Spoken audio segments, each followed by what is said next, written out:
आपको फल मिलेगा।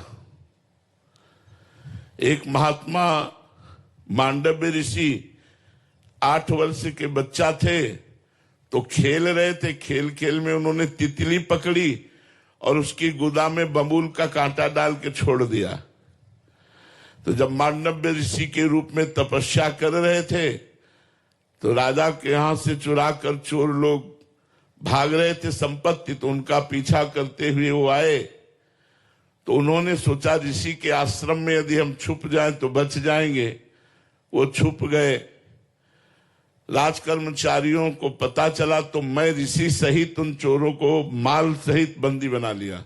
अब जब माल सहित बंदी बना लिया तो वहां सफाई देने की क्या बात है, सीधे सूली की सजा। तो उन महात्मा को भी सूली पे बैठाल दिया गया, जो मांडव्य ऋषि, महाभारत में प्रसंग आता है।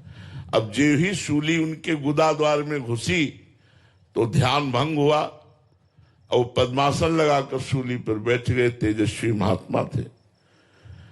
जब दूसरे दिन अन्य अपराधियों को सूली की सजा देने का समय आया तो पुराने मृत अपराधियों को उतारा जाता था, तो वहां सब तो मर गए थे, लेकिन मांडव्य ऋषि आसन पर बैठे थे। कांप गए राजा सहित सब, आकर चरणों में गिरे। मांडव्य ऋषि ने कहा, सूली हटा दो, हम तुम्हें दंड नहीं देंगे, हम यमराज को दंड देंगे जाके। उन्होंने, मुझे याद है जीवन में कोई पाप नहीं किया, फिर भी दंड क्यों दिया। सूली हटाई गई, हटी नहीं, काटी गई, तो उन्हें अणिमांडव्य ऋषि कहा गया।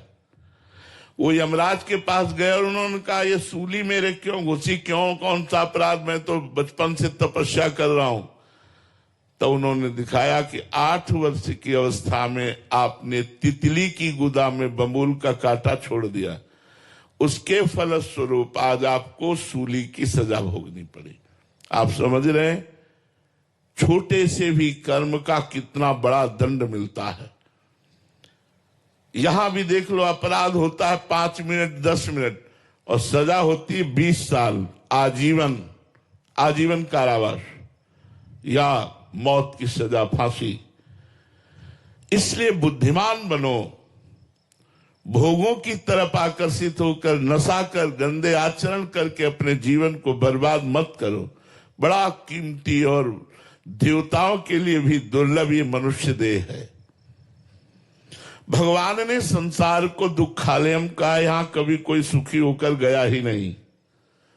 तो इसी से बचने के लिए तो सत्संग है, इसी से बचने के लिए तो भगवान नाम जप है कि मृत्यु से सब कोई डरा, मेरो मन आनंद, कब मरी हो कब भेटी हो पूरन परमानंद। आप कुछ भी कर लो, डर, चिंता, शोक, निगेटिव विचार, इनसे आप नहीं बच सकते जब तक आप नाम जप नहीं करोगे।